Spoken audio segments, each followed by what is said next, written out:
Welcome to forest frames. நான் உங்கள் வெங்கடேஷ்.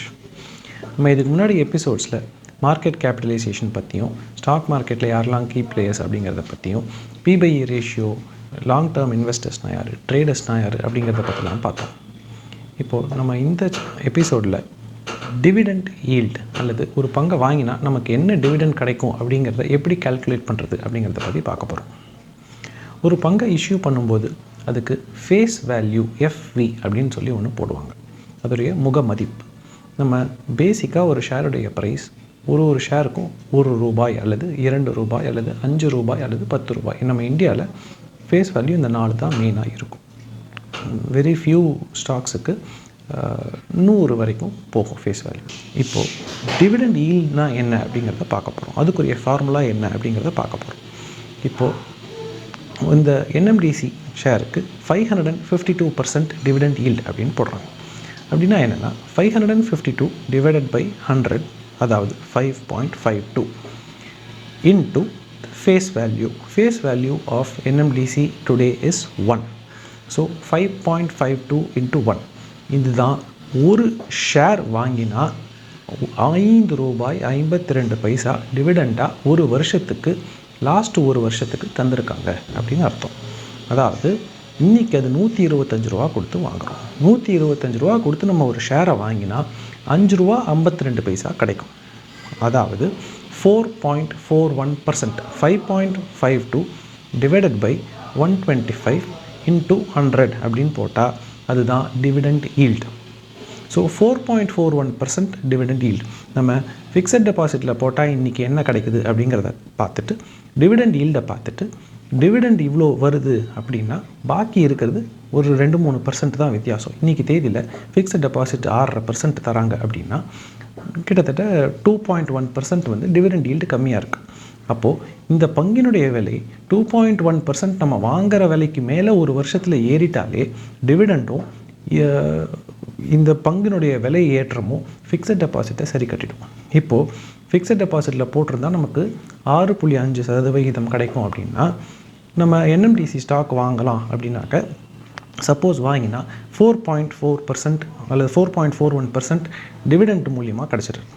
அப்போது இன்னொரு 2.1% நம்ம வாங்கின விலைக்கு மேலே ஏறித்துனா ஃபிக்ஸட் டெபாசிட்டில் என்ன கிடச்சிருக்குமோ அது கிடச்சிரும். அதுக்கு மேலே என்ன NMDC ஏறுதோ அதெல்லாம் நம்மளுடைய ரியல் ப்ராஃபிட்ஸ். இப்போ NMDC இங்கேருந்து சப்போஸ் கீழே இறங்கிட்டுனா நமக்கு டிவிடெண்ட் 4.4% வரைக்கும், சப்போஸ் டிவிடெண்ட் 4.4% வருது, NMDC 4.4% இறங்கிது அப்படின்னா நமக்கு லாபமும் இல்லை, நஷ்டமும் இல்லை. ஃபிக்ஸட் டெபாசிட்டில் போட்டிருந்தால் 6.5% கிடச்சிருக்கும். NMDC வாங்கினதால் பங்கினுடைய விலை 4.5% இறங்கிட்டு, ஆனால் டிவிடெண்ட் அதை கொடுத்து சரி கட்டிட்டு எதுவும் கிடைக்கல. ஃபிக்ஸட் டெபாசிட்டில் போட்டிருந்தால் 6.5% கிடச்சிருக்கும்னு வரும். சப்போஸ் 10% இறங்கிது அப்படின்னா 4.5% டிவிடெண்டாக கிடச்சிது, பாக்கி இருக்கிற 5.5% லாஸ் அப்படின்னு வரும். சப்போஸ் பங்கினுடைய விலையை 10% ஏறிது அப்படின்னா ஒரு பக்கத்தில் 4.4% டிவிடெண்டும் 10% விலையேற்றமும் சேர்ந்து 14% கிடச்சிருக்கும்.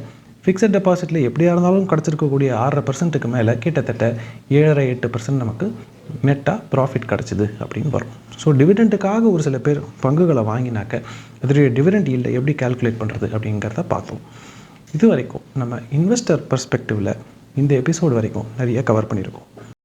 இந்த எபிசோடில் நம்ம ஸ்பெசிஃபிக்காக ஒரு ட்ரேடர்ஸ் வியூ பற்றி நம்ம பேச போகிறோம். எப்படி ஒரு ட்ரேடிங் ஸ்க்ரீன் எப்படி இருக்கும், ஒரு நம்ம மணி கண்ட்ரோல் அப்படிங்கிற ஒரு வெப்சைட்டுக்கு போனாக்க ஜென்ரலாக அங்கே என்ன கொடுத்துருக்கலாம், என்னெல்லாம் விஷயம் அங்கே கொடுத்துருக்கு அப்படின்னா என்ன அப்படிங்கிறத ஒரு எலிமெண்ட்டாக நம்ம பார்க்க போகிறோம்.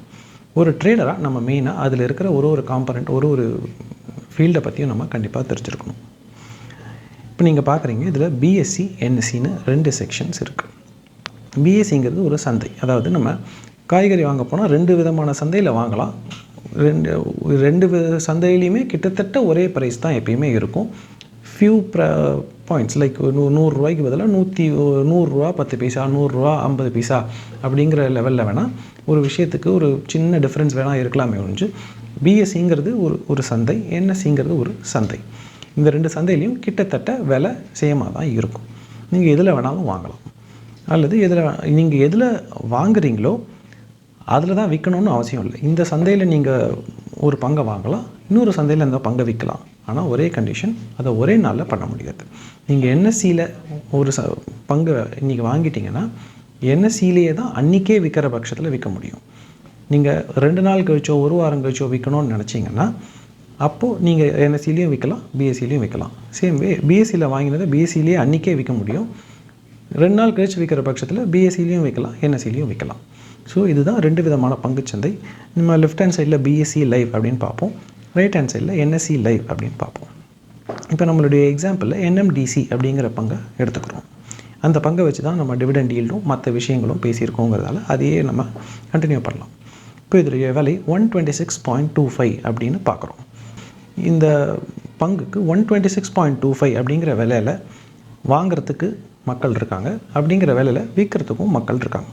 இதை அக்ரி பண்ணிக்கும் போது 126.2க்கு நான் வாங்கிக்கிறேன்னு ஒருத்தர் சொல்லுவார், 126.3க்கு தான் நான் விற்பேன்னு ஒருத்தர் சொல்லுவார். இவங்க 2 பேரும் ஃபைனலாக ஒரு அக்ரிமெண்ட்டுக்கு வந்து 126.25ல் நான் வாங்கிக்கிறேன்ப்பா, நான் விற்கிறேன்ப்பா அப்படின்னு சொல்லி ஒரு முடிவுக்கு வந்தால் அந்த இடத்துல தான் ஒரு ட்ரேட் எக்ஸிக்யூட் ஆகுது. இந்த மாதிரி ஒருத்தர் வாங்கி இன்னொருத்தர் விற்றா அதுக்கு பேர் வால்யூம். எவ்வளோ நம்பர் ஆஃப் ஷேர்ஸ் ட்ரேட் ஆகிருக்குன்னு பார்த்தா 1. ஒரே ஒரு ஷேரை ஒருத்தர் 126.25க்கு விற்கிறாரு, இன்னொருத்தர் 126.25க்கு வாங்குறாருன்னா அதோடைய வால்யூம் 1. 1,00,000 ஷேரை ஒருத்தர் விற்கிறாரு அல்லது பல பேர் சேர்ந்து விற்கிறாங்க. அந்த எல்லா 1,00,000 ஷேரையும் ஒருத்தரோ பல பேரோ வாங்கிட்டாங்க அப்படின்னா அதோடைய வால்யூம் 1,00,000. வாங்கி விற்ற ஒரு பேருக்கு ஒரு வால்யூம் கவுண்ட் ஆகும். இதை தான் நம்ம வால்யூம் அப்படிங்கிற ஃபீல்டில் பார்க்க போகிறோம். இன்றைக்கி தேதியில் 58,41,510 ஷேர்ஸ் ஆஃப் என்எம்டிசி இன்றைக்கி ஒரு நாளில் ட்ரேட் கை மாறி இருக்குது. அந்த மாதிரி இது என்எஸ்சியில். பிஎஸ்சியில் 3,92,493 ஷேர்ஸ் ட்ரேட் ஆகிருக்கு. இது எவ்வளோ பேர் சேர்ந்து பண்ணியிருக்காங்கன்றது தெரியாது. மொத்தம் இவ்வளோ ஷேர்ஸ் கை மாறி இருக்குது. எவ்வளோ பேர் சேர்ந்து கொடுத்துருக்காங்க, அது எவ்வளோ பேர் சேர்ந்து வாங்கியிருக்காங்க அப்படிங்கிறது சொல்ல முடியாது. இதுக்கு பேர் வால்யூம். நம்ம ஜென்ரலாக லார்ஜ் கேப்ஸ் அப்படின்றத நம்ம முன்னாடி எபிசோடில் பார்த்துருக்கோம். மார்க்கெட் கேபிட்டலைசேஷனை பேஸ் பண்ணி லார்ஜ் கேப்பா, மிட் கேப்பா, ஸ்மால் கேப்பான்றதை பார்த்துருக்கோம். ஜென்ரலி லார்ஜ் கேப்புக்கு வால்யூம் ஜாஸ்தியாக இருக்கும். ஒரு சில பென்னி ஸ்டாக்ஸ் அப்படின்னு சொல்லுவாங்க. 50 பைசா, 20 பைசா, 10 பைசாவில் ட்ரேட் ஆக ஒரு சில குட்டி ரொம்ப பென்னி ஸ்டாக்ஸ் அப்படின்னு பேர். அந்த மாதிரி ஸ்டாக்ஸுக்கு வால்யூம் நிறைய இருந்தாலும் அது ரொம்ப அதோடைய ப்ரைஸ் கம்மி அப்படிங்கிறதையும் மைண்டில் வச்சுக்கணும்.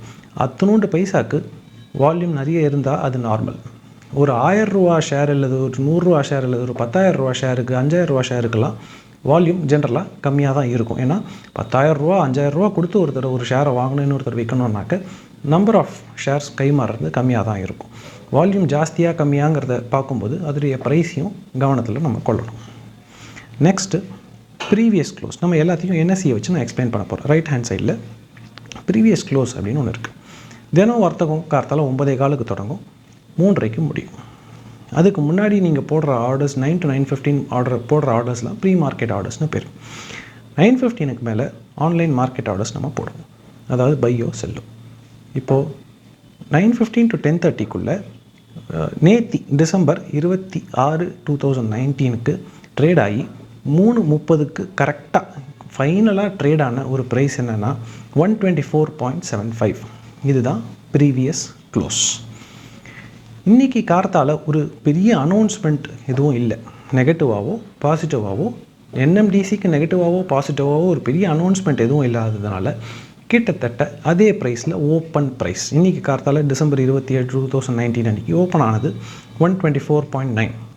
சமயத்தில் ஒரு பெரிய எலெக்ஷன் அவுட்கமோ ஒரு பெரிய பட்ஜெட்டோ ஏதோ இருந்து ஓவர் நைட்டில் இப்போ டிமானிட்டைசேஷன் மாதிரி ஏதோ ஒன்று நடந்து ஒரு பெரிய சேஞ்ச் வந்து 10% கீழே தான் டைரெக்டாக ஓப்பன் ஆச்சுனாக்க அதுக்கு பேர் கேப் டவுன் ஓப்பனிங். அந்த மாதிரி நடக்கும்போது ஓப்பன் ப்ரைஸ் கிட்டத்தட்ட 110 ரூபான்னு வந்திருக்கலாம் ஒரு உதாரணத்துக்கு. அல்லது ஒரு பெரிய பாசிட்டிவ் அனௌன்ஸ்மெண்ட் வந்து டைரெக்டாக 10% மேலே கொடுத்து தான் வாங்குறதுக்கு ஆள் இருக்குது, விற்கிறதுக்கு ஆள் இருக்குது அப்படின்னாக்க அது 10% ஏறி ஓப்பன் ப்ரைஸுங்கிறது கிட்டத்தட்ட 136 ரூபாவில் ஓப்பன் ப்ரைஸுன்றது இருந்திருக்கும். அதுக்கப்புறமா இன்றைக்கி எப்படி அது ஃபர்தராக ட்ரேட் ஆகுது அப்படிங்கிறது மேலே நம்ம லைவில் பார்ப்போம். பார்த்துட்டு இன்றைக்கி ஃபைனலாக என்ன க்ளோசிங் ப்ரைஸோ அது ப்ரீவியஸ் க்ளோஸில் இன்றைக்கி 3:30க்கு அது வந்துடும். அதாவது நாளை காலத்தால் அதை பார்க்கும்போது ப்ரீவியஸ் க்ளோஸ் இன்றைக்கி என்ன க்ளோஸ் ஆகுதோ 27th டிசம்பர் எப்படி க்ளோஸ் ஆகுதோ அதை நம்ம 28th காலத்தால் எடுத்து பார்த்தாக்கா அதுதான் ப்ரீவியஸ் க்ளோஸாக இருக்கும். பிட் அண்ட் ஆஃபர் இதுதான் வந்து எந்த விலையில் ஆட்கள் நம்ம மக்கள் எந்த விலையில் ட்ரேடர்ஸ் வாங்கிறதுக்கு இருக்காங்க, எந்த விலையில் ட்ரேடர்ஸ் விற்கிறதுக்கு இருக்காங்கன்றது எவ்ரி செகண்ட் மாறும். எந்த விலையில் பிட் பண்ணுறாங்க, எந்த விலையில் ஆஃபர் பண்ணுறாங்க, பிட் பண்ணுறதுடைய குவான்டிட்டி, ஆஃபர் பண்ணுறதுடைய குவான்டிட்டி, இது எல்லாத்தையும் நம்ம அங்கே பார்க்குறோம். நெக்ஸ்ட்டு ஒரு ரெட் அண்ட் க்ரீன் பார் ஒன்று பார்க்குறோம். அதாவது இன்றைக்கி வர்த்தகத்தில் இது இருக்கிறதுலே லோவஸ்ட்டாக எந்த ப்ரைஸில் வாங்கியிருக்காங்க, விற்றுருக்காங்க, அதாவது ட்ரேட் பண்ணியிருக்காங்க, எந்த ப்ரைஸில் ஹையஸ்ட்டாக ட்ரேட் பண்ணியிருக்காங்க அப்படிங்கிறத இதில் நம்ம பார்க்குறோம்.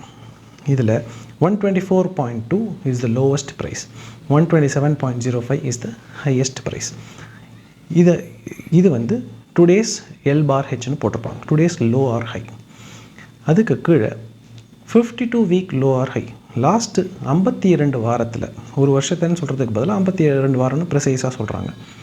52 வாரத்தில் இதோடைய லோவஸ்ட் ட்ரேடட் ப்ரைஸ் என்ன, 74.8, ஹையஸ்ட் ட்ரேடட் ப்ரைஸ் என்ன, 127.05. ஸோ லாஸ்ட் ஒரு வருஷத்தில் 127.05 ட்ரேட் ஆகிருக்கு. இப்போ 126.25 ட்ரேட் ஆகுதுன்னா லாஸ்ட் ஒரு வருஷத்தில் கிட்டத்தட்ட ஹையஸ்ட் ப்ரைஸில் இப்போ அது ட்ரேட் ஆகிட்டுருக்குங்கிறத நம்ம மைண்டில் வச்சுட்டு அதை ஃபர்தராக இங்கேருந்து ஏறுமா திருப்பி இறங்கிடுமாங்கிறத டிசைட் பண்ணுறதுக்கு அது ஒரு சின்ன scale. Next L U price band. ஒரு பங்கினுடைய விலை எவ்வளோ இறங்கலாம் எவ்வளோ ஏறலாம் அப்படிங்கிறதுக்கு சர்க்கியூட் ஃபில்டர்ஸ் அப்படின்னு சொல்லுவாங்க. ஒரு சில பங்குகள் இவ்வளோ தான் 10% தான் ஏறலாம், ஒரு 10-15% தான் ஏறலாம் அல்லது இறங்கலாம்னு ஒரு கணக்கு இருக்கும் ஒரு நாளில். அப்படி NMDCக்கு 112.3 is the lowest point that it can trade in a day. அப்படி இல்லாட்டா திடீர்னு பங்கு 5 ரூபாய்க்கு போயிட்டு 500 ரூபாய்க்கு போனால் அது கரெக்டாக இருக்க முடியாது. அதனால் எக்ஸ்சேஞ்சஸும் செபி அப்படிங்கிற ரெகுலேட்டரி அத்தாரிட்டியும் இதை ஃபிக்ஸ் பண்ணுறாங்க. இந்த பங்குக்கு 112.3ங்கிறது தான் இன்றைக்கி மேக்ஸிமம் கீழே போக முடியும், 137.2 தான் இன்றைக்கி மேக்ஸிமம் மேலே ஏற முடியும். அதுக்கு பேர் சர்க்கியூட் ஃபில்டர்ஸ். நெக்ஸ்ட்டு VWAPங்கிறத பார்க்கலாம், வால்யூம் வெயிட்டட் ஆவரேஜ் ப்ரைஸ். இதை பற்றி நம்ம டீட்டெயில்டாக டெக்னிக்கல் அனாலிசிஸில் அப்புறமா பேசுவோம். டெலிவரபிள்ஸ் அப்படின்னு ஒன்று இருக்குது. டெலிவரபிள்ஸ்னாக்க எவ்வளோ பங்குகள் இன்ட்ராடேக்கு வர்த்தகமானது, எவ்வளோ பங்குகள் வாங்கினவங்க அப்படியே ரீட்டைன் பண்ணியிருக்காங்க இன்வெஸ்ட்மெண்ட்டாக. இன்றைக்கி கணக்கில் எவ்வளோ வாங்கியிருக்கிறவங்க அப்படியே இன்வெஸ்ட் பண்ணியிருக்காங்கங்கிறத பார்க்குறோம். அதோட 30 டே ஆவரேஜ், லாஸ்ட் 30 டேஸில் டெலிவரி அப்படின்னாக்க வாங்கியாச்சு ஆனால் அவங்க ரீட்டைன் பண்ணிட்டாங்க அப்படிங்கிற பர்சன்டேஜ் என்ன, லாஸ்ட் 30 டேஸில் அதோடைய ஆவரேஜ் பர்சன்டேஜ் என்ன, இதுதான் வந்து டெலிவரபிள்ஸ் பர்சன்டேஜ். டெலிவரி பர்சன்டேஜ் ஜாஸ்தியாக இருந்தால் பங்குகள் மேலே ஏறும்னு மக்கள் நினைக்கிறாங்கன்னு அர்த்தம். அதுக்கு பேர் புல்லிஷ்னஸ். பங்குகள் கீழே இறங்கும்னு நினச்சா பேரிஷ்னஸ். ஸோ புல்லா பேரா அப்படின்னு கேட்பாங்க. புல்லிஷ் அப்படின்னாக்க மேலே ஏறும்னு நினைக்கிற ஒரு ட்ரேடருக்கு பேர் புல், கீழே இறங்கும்னு நினைக்கிற ஒரு ட்ரேடருக்கு பேர் பேர். சரி, இதெல்லாம் நம்ம இப்போது மணி கண்ட்ரோலில் இதில் இங்கே இருக்கிற காம்பனன்ட்ஸ் எல்லாம் பார்த்துட்டோம். இப்போ நம்ம எதை வச்சு இதை ட்ரேட் பண்ணுறது? கேஷ் மார்க்கெட் அல்லது ஈக்விட்டி மார்க்கெட் அப்படின்னு சொல்லுவாங்க. கேஷ் மார்க்கெட் அல்லது ஈக்விட்டி மார்க்கெட் அப்படின்னா டைரெக்டாக நம்ம கேஷ் கொடுத்து, இப்போ NMDCங்கிற பங்குனாக்க ஒரு பங்குக்கு 125 ரூபா ஃபுல்லாக நம்ம கேஷ் கொடுத்தாக்க அந்த பங்கை வாங்கலாம். நீங்கள் வாங்கினாக்க அன்றைக்கி சாயங்காலத்துக்குள்ளே விற்கலாம் அல்லது அதை வச்சுட்டு ஒரு சில வாரங்களுக்கோ மாதங்களுக்கோ வருஷங்களுக்கோ வச்சுட்டு அப்புறம் கூட விற்கலாம். இப்போது இதுக்கு பேர் ஈக்விட்டி அல்லது கேஷ் மார்க்கெட்டில் trader or investor based on the timeline. நம்ம உடனே விற்கிறோன்னா இன்ட்ராடே ட்ரேடர், ஒரு நாள்லேருந்து ஒரு 2 வாரம் 3 வாரம் கழிச்சு வைக்கிறோன்னா short term trader, few months கழிச்சு வைக்கிறோன்னா மீடியம் டேர்ம் ட்ரேடர், பல வருஷங்கள் கழிச்சு வைக்கிறோன்னா லாங் டேர்ம் இன்வெஸ்டர். இதை எல்லாமே நம்ம கேஷ் மார்க்கெட்டில் பண்ணலாம். சரி, நம்ம இப்போது கேஷ் மார்க்கெட் தவிர வேறு ஏதாவது இன்ஸ்ட்ருமெண்ட்ஸ் இருக்கா, வேறு எதை வச்சு என்ன பண்ண முடியும்? நம்மளால் வந்து ஒரு பங்கு விலை ஏறதான் முடியும்னு நினைக்கிறோமா, இல்லை நம்ம ஒரு பங்கினுடைய விலை இறங்கும்னு நினச்சா அப்போ அதை நம்ம பைசாவாக எப்படி கன்வெர்ட் பண்ண முடியும்? அதாவது ஒரு பங்கினுடைய விலை இறங்கும்போது அதை சாத்தியமாக பயன்படுத்தி நம்ம சம்பாதிக்க முடியுமா அப்படின்னா முடியும். அதை எப்படிங்கிறத நெக்ஸ்ட் எபிசோடில் பார்க்கலாம். தேங்க்யூ. இந்த வீடியோ பிடிச்சிருந்தா பெல் பட்டனை ப்ரெஸ் பண்ணுங்கள், நம்ம சேனலை சப்ஸ்கிரைப் பண்ணுங்கள், எல்லாருக்கும் ஷேர் பண்ணுங்கள்.